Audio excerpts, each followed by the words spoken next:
We've had a record-breaking season in Formula 2 with race wins for 18 different drivers and every single one of the 11 teams. And all of that led us to the closest title fight in the history of the series when it all came down to half a point in Abu Dhabi. Hello and welcome fellow motorsports fans, I'm Marcel and I am here to present you my 2024 Formula 2 season review. This is no race by race kind of rundown. I do a weekly thing called Race Week Review for that exactly.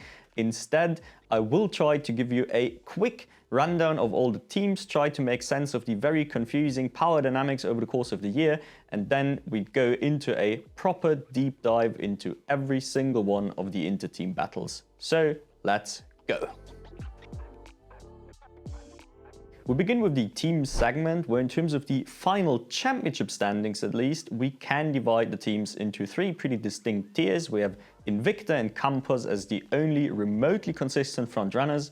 Then we had the big midfield pack of MP, Hitech, Prema, Dams, Art and Roden. And last but not least, we had AIX, Trident and Van Amersfoort thing as sort of the closest to a true backmarker, although of course there wasn't really a true backmarker in that sense. This is a decent but not a great representation of the actual team power dynamics at play though, as there are a few key outliers. Most importantly, Hitech very much looked like a proper front-running car, maybe even the best over the course of the year, but they did have a Amaury Cordeel to drag down the total points tally considerably. Roden also looked considerably more capable in the hands of Maloney than Miata, who had to learn all of the European tracks along the way, so again a team that probably looked a lot better than the final standings. On the flip side, I could see the driver lineups of Prema and to a lesser extent ART actually making the squad look better than it was. Both of these were in contention for the best driver lineups on the grid and the car was nowhere to be found, so who knows, maybe they were closer to true backmarker teams in that sense. Among the backmarkers, Trident and in particular AIX remained incredibly difficult to judge. Trident lost so many points with disqualifications and AIX had one rocket ship with questionable engine power and a more anonymous machine on the other side of the garage. Only Van Amersfoort Racing as a proper backmarker is inarguably accurate, clearly the worst team over the full season. Anyway, let's go on to the drivers. For our driver rundown, I just want you to keep in mind that I will focus on the full season lineup, so the ones announced before the actual season, which tended to compete between 10 to 12 of the 14 rounds. So I will only highlight the late season replacement drivers were really relevant.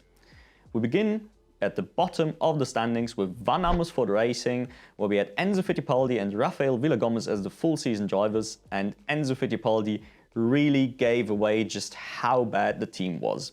Yes, he was by no means expected to be a title threat or anything, but he has been such a consistent force in the midfield in the last couple of years, and this season he has been entirely absent, and there is no way in my mind that that's all down to the driver.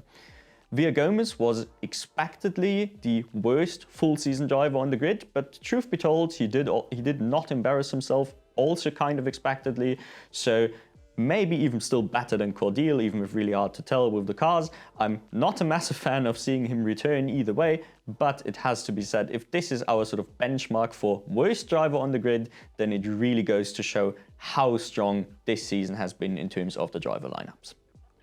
Next up we have Trident, where Richard Verschoor and Roman Stanek formed the proper full season lineup. Richard Verschoor is probably the most underrated driver on the grid to this day. Yes, he was stuck in a bad car, but he comfortably handled Roman Stanek and later Olli Goethe when he switched to MP for the closing stages of the year.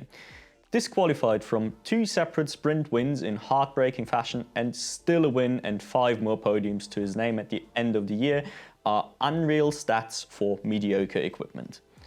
Stanek, on the other hand, had decent pace throughout the year, but a mix of bad luck and mistakes still made for a pretty low score season before leaving the team with 3 rounds to go in sort of surprising fashion. Christian Mansell, his replacement, adjusted to the car quickly and almost matched Stanek's points in the 3 rounds he had, so I think that goes to show just how poor that particular run from Stanek has been. Therefore, and I will go into detail about that in the F2 prediction video, but Stanek returning to the title-winning car is a mad plot twist and a half if ever I've seen one. Next up we had AIX, where Joshua Dirksen and Taylor Barnard had their power dynamic flipped entirely on its head compared to our expectations going into this season. Taylor Barnard was supposed to be the clear-cut ace driver of the squad, overperforming in F3, but no budget to move up until AIX gave him this opportunity. On the other hand, we had Dirksen, who moved up from Fracker in sort of surprising fashion very early. I think his career is a bit misunderstood in the sense that yes, he has no Fracker results to speak of, but also he didn't have a car to do anything with. He convincingly beat his teammates both years he's been in the season, so I don't think he is a bad driver by any stretch of the imagination, but just given the fact that Barnard was so far below what we expected from him, combined with all the rumors surrounding Joshua Dirksen and his engine luck he may or may not have had this year, I do think there has to be something to this storyline. To be entirely honest even, I don't think the team should have been this competitive in the first place without having some sort of dodgy engine, so I don't even think this is an explanation for why Barnard has been this anonymous. I think that was almost expected for the team he's in, but really just goes to show something was probably off with Joshua Dirksen here. Quick shout out for the team for bringing in not one, but two of the worst drivers on the grid, with Niels Coughlan and Kian Shields taking turns replacing Taylor Barnard and embarrassing themselves thoroughly. I really do have to say, yes, we just said Rafael Villagomez the worst full season driver, but these two, unlike Rafael Villagomez, did properly embarrass themselves in the two races they've each attended. I really hope I don't see them back anytime soon, but obviously Kian Shields has already been confirmed, so we will have to suffer through another season of this mess. Rodin Motorsports is my disappointment of the year. I had the squad down as the potentially best driver lineup going into the season, and Rita Mumiata, the reigning Super Formula champion going into the year, fell more than flat, struggling to adjust to the European tracks and maybe the European racing or the car. It remains difficult to tell from the outside, but there were just zero results worth speaking about. More heartbreakingly even, whenever he had a decent run in one of the weekends, something always happened, either a mistake or bad luck to take him out of contention again, so really this was a year to forget.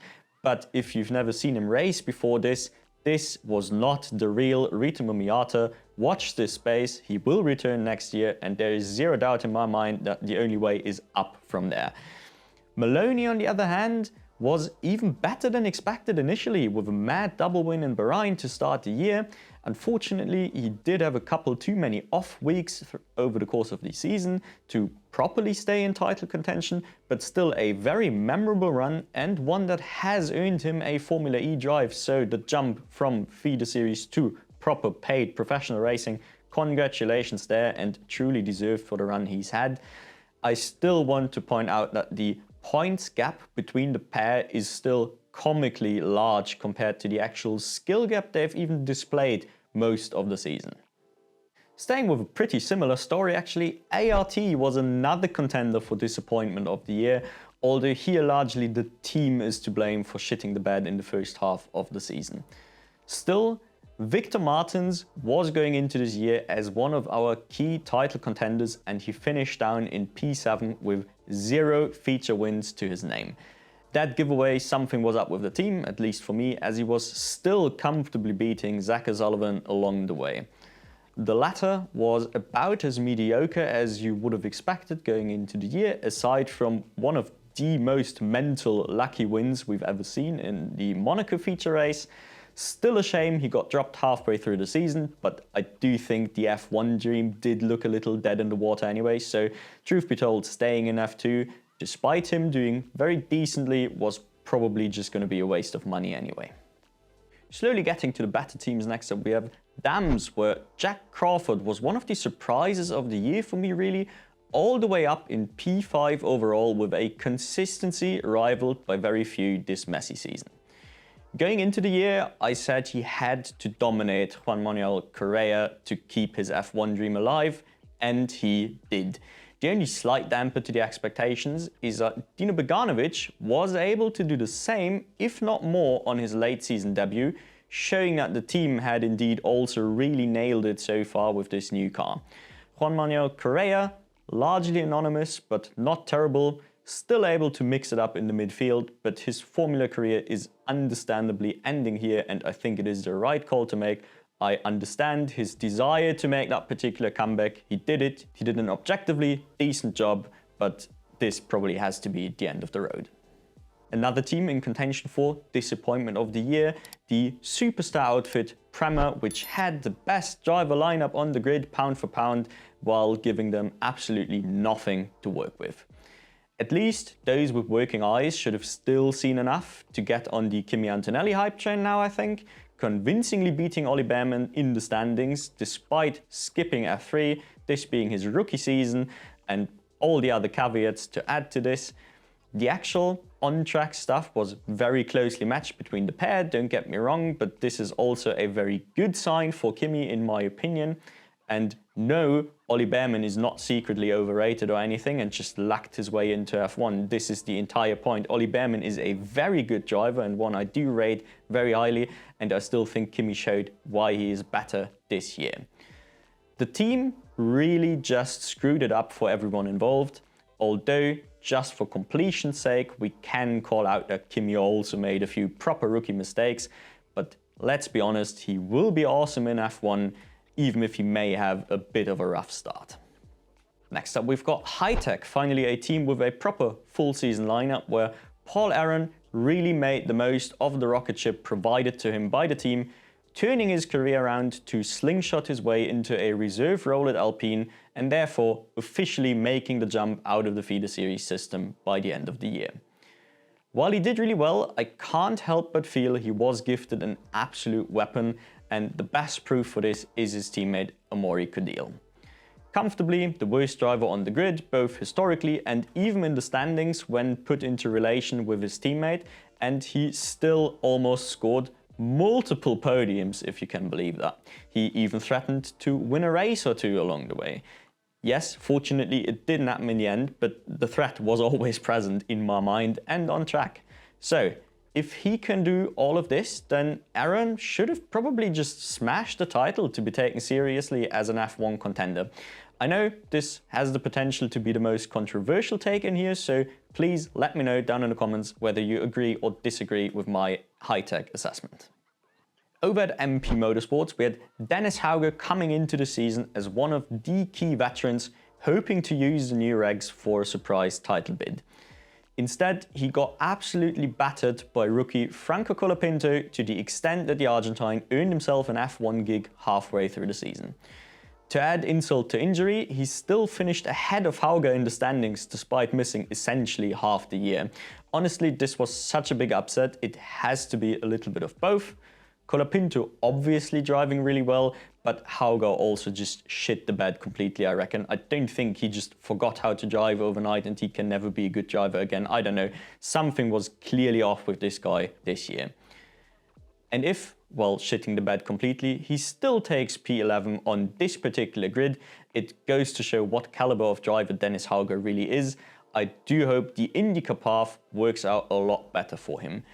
I want to highlight his replacement though, because Ollie Goethe actually did like a third-ish of the season instead of Dennis Hauger, so he deserves a quick shout out. I do think he has adjusted to the car maybe quicker than expected, actually had solid pace. Yes, I mentioned earlier, for sure handled him pretty convincingly, but at the end of the day, it was a very good rookie run for mid-season debut. Now on to our key title contenders. First up we have Campos, and this was truly a bit of a curious story for this team. The squad started the season super hot and obviously sustained that throughout the year with Isaac Hadjar all the way to the closest possible title fight in F2. On the flip side, Pepe Marti cooled off considerably and basically just disappeared off the radar after the first couple rounds and then came in clutch at the end in Abu Dhabi again. I said it many times over the season, Isaac Hadjar was the best driver over the full season, but had an unbelievable amount of bad luck. Given his experience advantage, I still do rate Gabriel Bortoleto higher overall, but that was still some sort of robbery that happened here.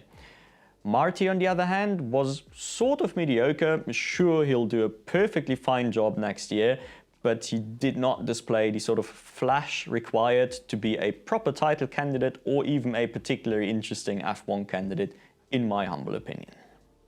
And last but not least, Invicta, where Gabriel Bortoleto had a magical rookie campaign to win F3 and F2 back-to-back as a rookie, rightfully earning him an F1 seed for next year along the way. Again, when factoring in the experience, he was comfortably the most impressive driver on the grid, and he also had his fair share of bad luck, let's not forget. The car power dynamics at the sharp end of the grid were equally difficult to rank though, admittedly. Kushmaini, much like Pepe Marti actually, started really well but could not sustain it over the full season. Considering I expected him to beat Bortoleto, and that was a bit of a stupid prediction with hindsight, he was a thorough disappointment and rarely actually able to even challenge Bortoleto properly. If any driver on this grid looked particularly promising before this year and completely managed to kill any sort of excitement about him, then unfortunately it was probably him. Anyway, that's it from my side. Those were all of my opinions about this particular Formula 2 season, but obviously the key part on this channel is the discussion in the comments, so now it's your turn. Correct me wherever you see fit down in the comments, or tell me how right I was with some of these predictions. Either way, I'm looking forward to reading all about it and to hopefully catch you in whatever video I will do next. Thank you so much for watching, and goodbye.